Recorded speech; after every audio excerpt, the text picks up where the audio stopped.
로마서를 쭉 보다가 로마서가 많이 힘들죠. 그래서 여러분들이 너무 힘들어 하실 것 같아서 잠깐 이렇게 다른 성경도 보다가 이제 로마서로 다시 돌아가도록 그렇게 하겠습니다. 오늘은 제가 전에부터 요한복음을 이렇게 강의를 하고 싶었는데 그 기회가 안 닿아서 잘 안 됐었거든요. 오늘 요한복음을 살펴보도록 하겠습니다. 이 요한복음의 두 번째 장에 지금 우리가 2장을 읽은 거거든요. 이 두 번째 장에 기적이 등장을 합니다. 첫 번째 기적이라고 성경에 기록되어 있어요. 예수님께서 많은 기적을 행하셨는데 그 중에서 첫 번째로 이거를 이제 기록을 해 놓으셨어요. 그런데 지금 이거를 기록한 사람이 누구냐면 요한이에요. 요한이 이거를 언제 기록하냐면 나이가 많이 들어서 그 제자들 중에 제일 젊은 사람이 요한이거든요. 요한이 가장 오래까지 살아요. 다 순교하고 뭐 그랬거든요. 그런데 요한이 오래까지 살아남으면서 이거를 말년에 나이가 들어서 기록을 했단 말이에요.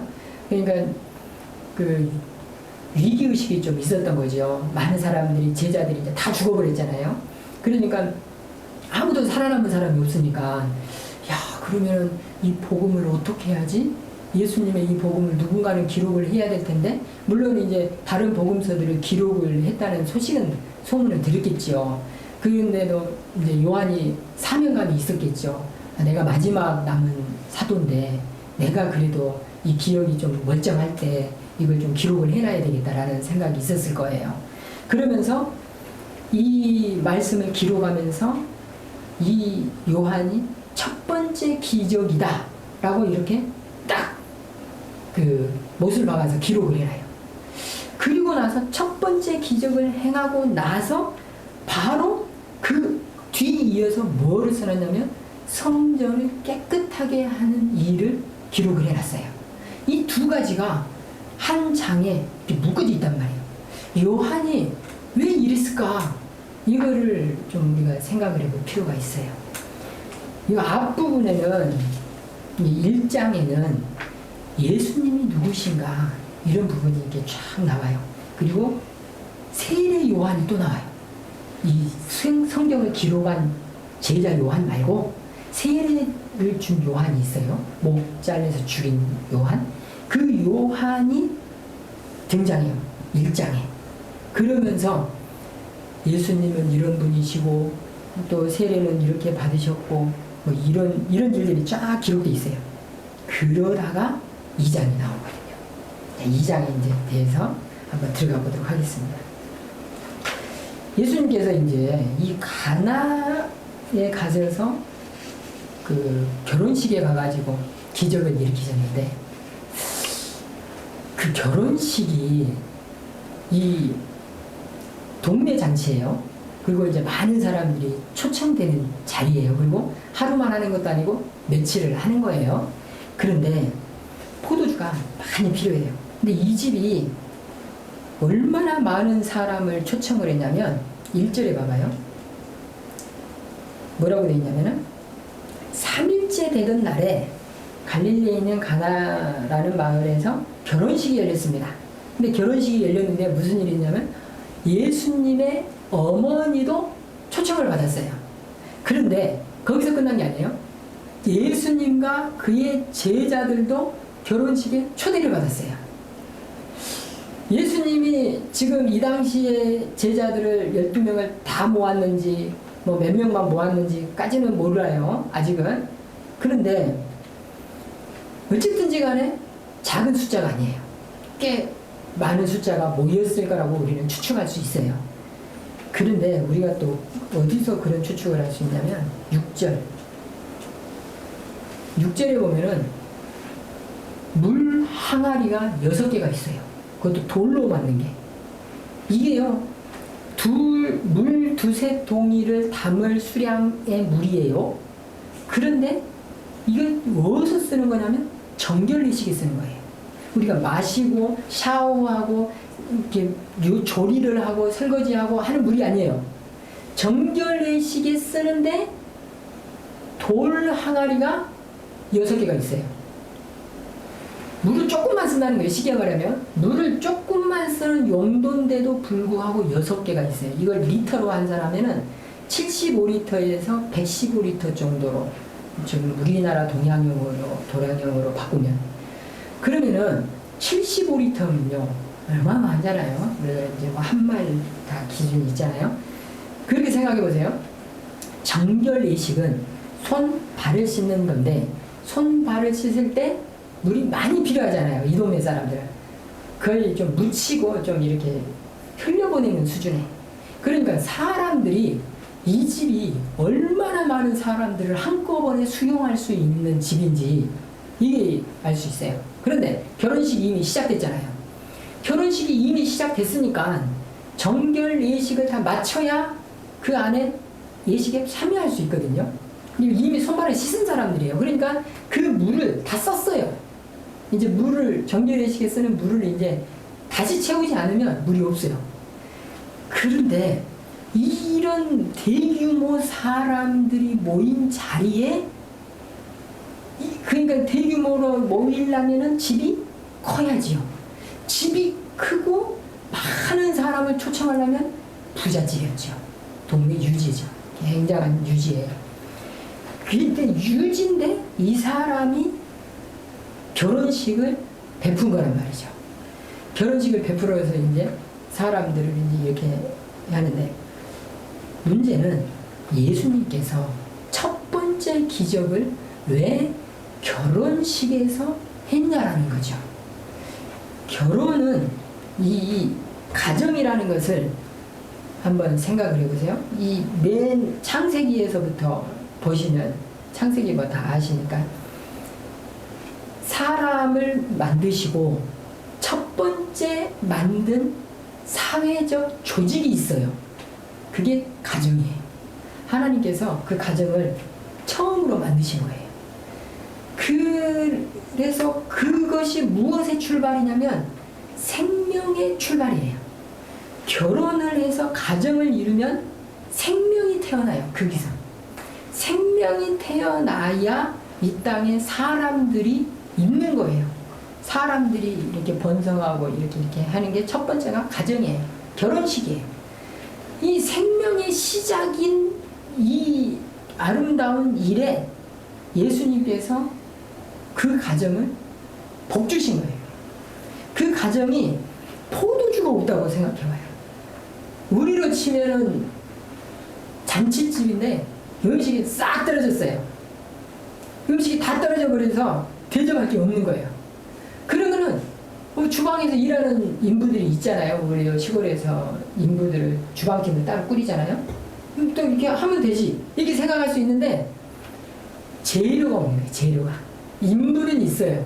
재료가 없는데 어디 가서 만들어 와요. 그러니까 배추가 없는데 배추 겉절이를 어떻게 만들어요. 이렇게 생각하시면 돼요. 포도주가 어디서 갑자기 뚝 하고 떨어질 수가 없는 거예요. 그러면 음식이 동남아하고 똑같아요. 우리나라로 치면 손님을 불러놨는데 그러면 어떻게 되겠어요? 아주 창피한 일이 되는 거죠. 창피한 수준에서 끝나는 게 아니에요. 우리가 지금 2021년 상황에서 생각하시면 안 돼요. 이 결혼식을. 고대사예요. 고대사회. 지금도 저 동남아나 이 혈족이 위주로 모여 있고 시골 이런 데 가보면요. 저도 이렇게 이제 직접 보진 않았지만 이게 소리로 이렇게 소문으로 들으면 결혼식을 굉장히 중요시 여깁니다. 손님들을 초청을 했으면 그냥 허투루 보낼 수가 없어요. 그랬는데 지금 손님들을 허투루 보내게 생긴 거예요. 그런데 고대 사회를 생각하셔야 돼요. 그렇게 되면 동네에서 어떻게 되냐? 매장돼요. 매장. 완전히 이 결혼식 준비를 허투루 한 거하고 똑같거든요. 그런데 예수님의 어머니께서 그것을 해결한 실마리를 갖고 계신 거죠. 예수님을 찾아가는 거죠. 막 가가지고 하인들도 불러가지고, 야, 지금부터 이 지금 작전이 있어. 지금 예수님이 한 말은 무조건 따라. 그러면서 자, 니네 빨리 예수님한테 가봐. 그래갖고 이제 작전을 짰죠. 근데 예수님께서 아직 내 때가 안 됐는데 그러면서 어머니의 부탁이기 때문에 이게 들어주는 거죠. 그러면서 그 가정이 동네에서 제대로 출발할 수 있는 발판을 마련해 주신 거예요. 굉장한 축복이에요. 이 가정을 살려준 거예요.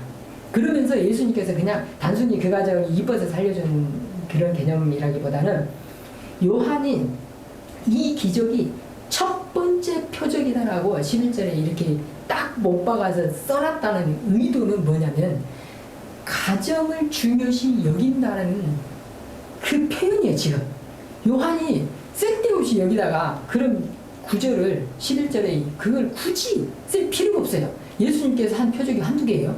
그리고 요한이 지금 나이가 들어가지고 지금 기억도 감감한 사람인데 이제 이런 표현을 굳이 썼다는 거는 중요하다는 거예요.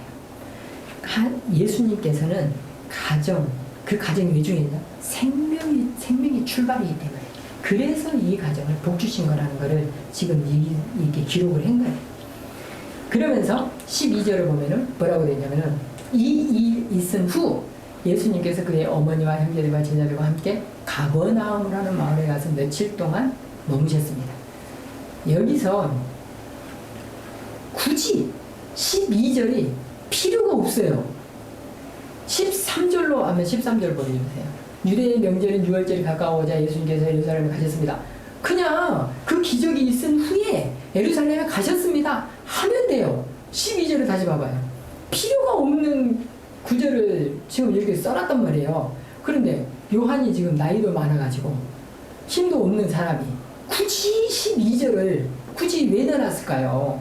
이거 나 같으면 안 넣어놨죠. 근데 또 의도가 있죠. 이거를 왜 굳이 넣어놨겠어요? 이 가버나움이라는 동네는 원래 예수님의 주 무대예요. 그리고 예수님은 주로 예루살렘에 머물러 계시지 않고 가버나움을 기준으로 갈릴리에서 머물러 계셨던 거예요. 우리로 치면은 경기도 지방의 안산시 이렇게 생각하면 돼요. 갈릴리가 경기도, 가버나움이 뭐 안산시 뭐 이렇게 뭐 생각하시면 되겠어요.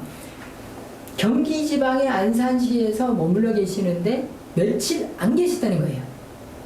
그 주 무대인데 요한이 그 동네 사람이에요. 그 동네에 서서 오래 살았고 예수님께서는 아예 그곳에서 주 무대를 본거지를 잡고 활동을 많이 하셨어요. 그런데 오래 머물지 않고 며칠만 머물렀다는 거예요. 참 앞뒤가 안 맞지 않아요? 요한의 그 삶과 예수님의 사역의 주 무대가 거기였는데. 그런데 예수님이 인간 세상에 머무르신 것들을 간략하게 기록하신 거예요. 1장을 보면 돼요.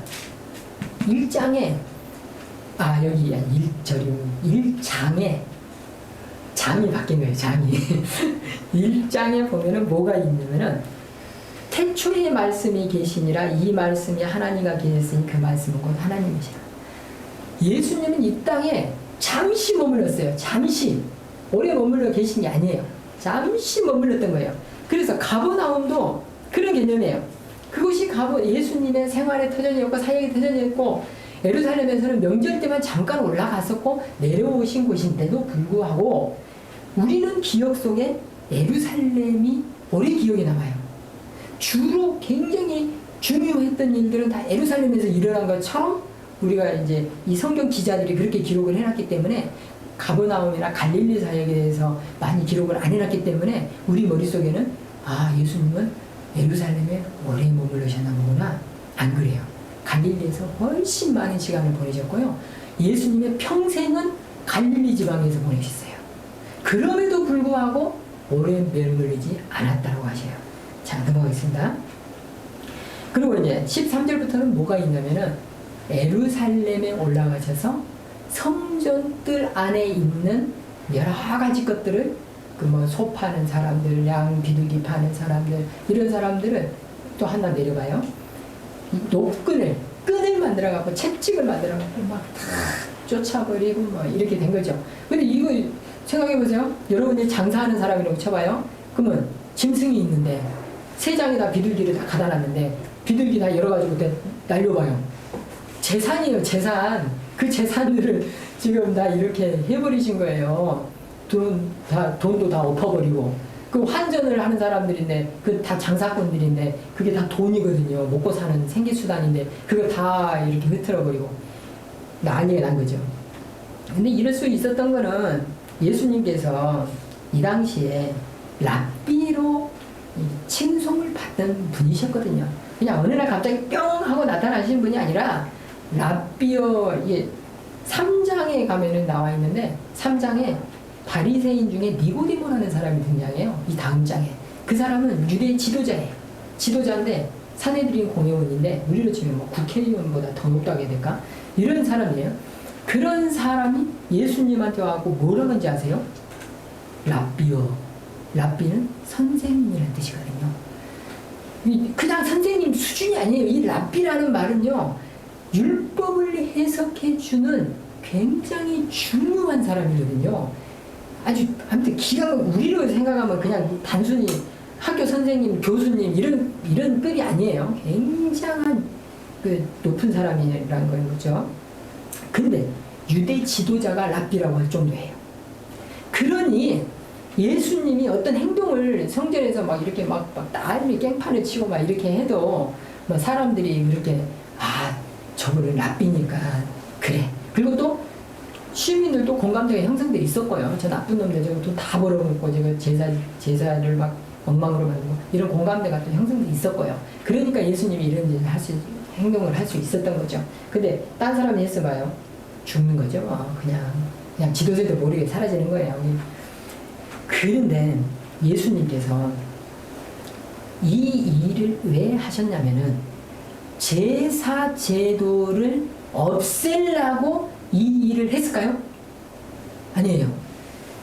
제사 정신이 망가졌기 때문이에요.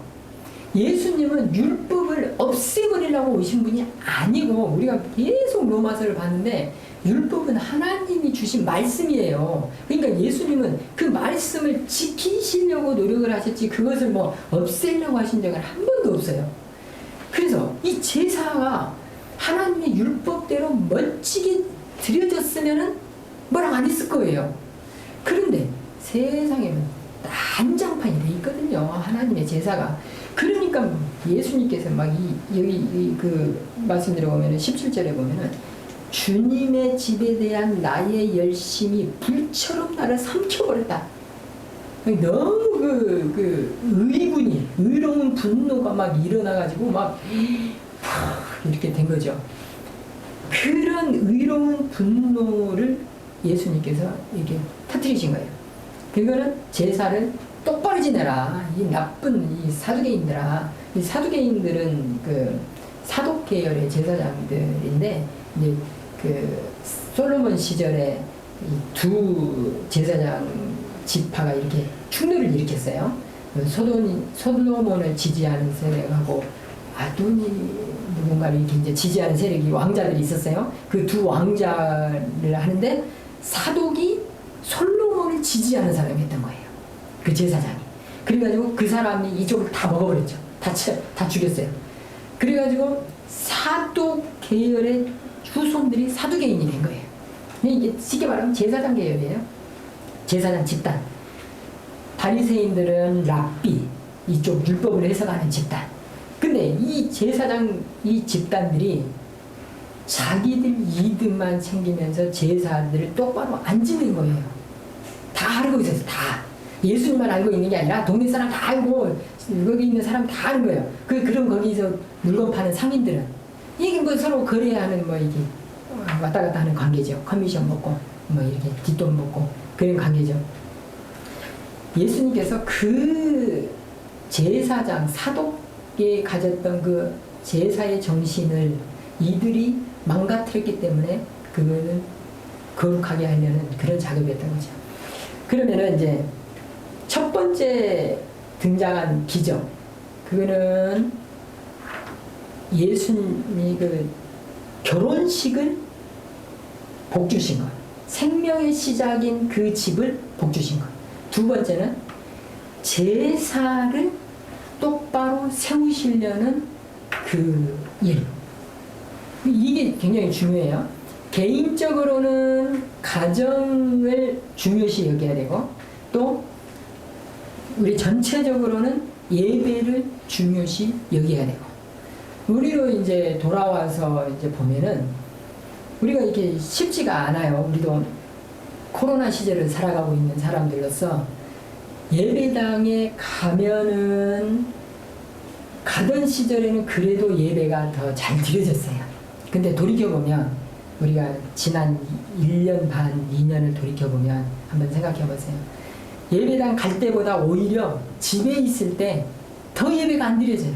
우리가 이렇게 이제 더 편하게 예배를 드리잖아요. 지금은 TV로, 핸드폰으로, 컴퓨터로 이렇게 편하게 예배를 드림에도 불구하고 예배당에 갈 때보다 더 잘 안 돼요.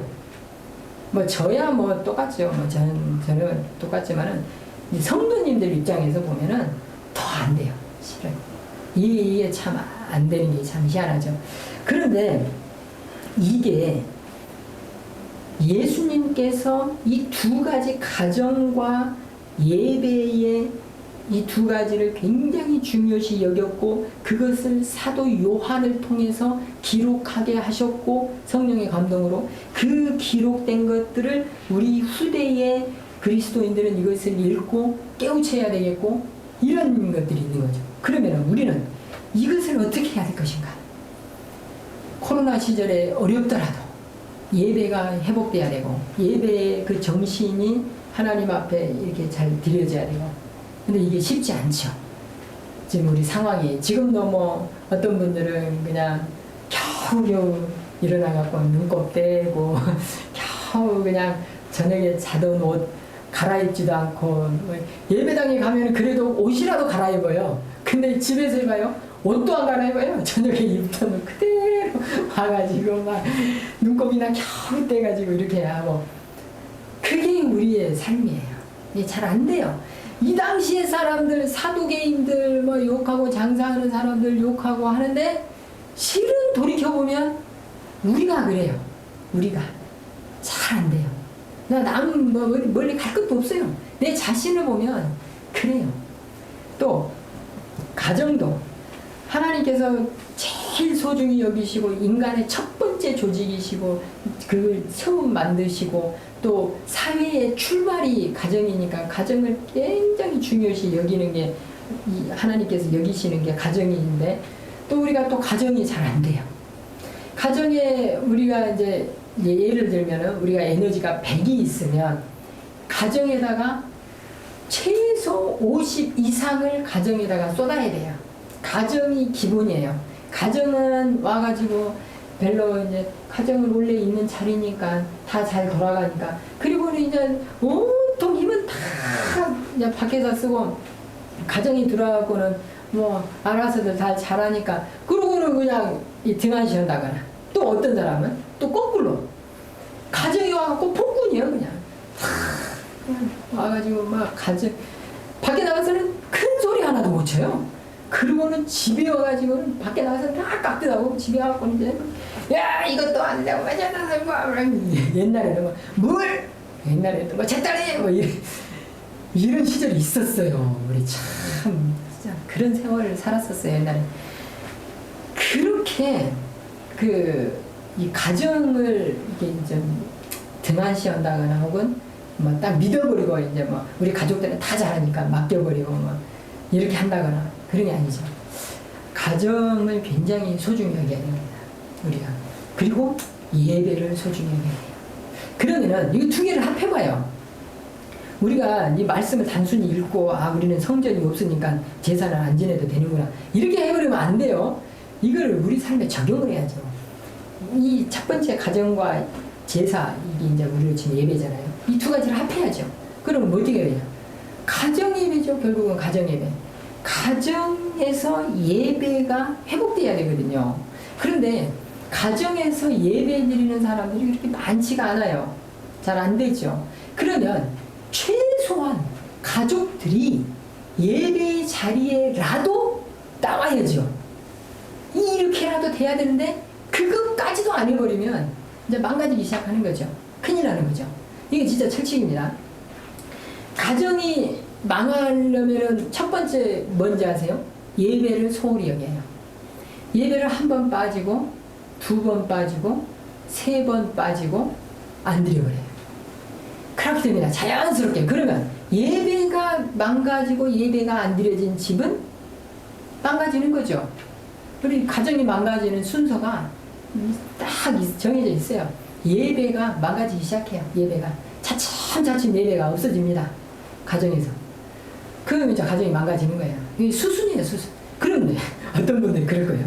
저희는요, 가정 예배 드려본 적이 없는데요. 아니, 자랑입니까, 이거지. 그럼 안 되죠.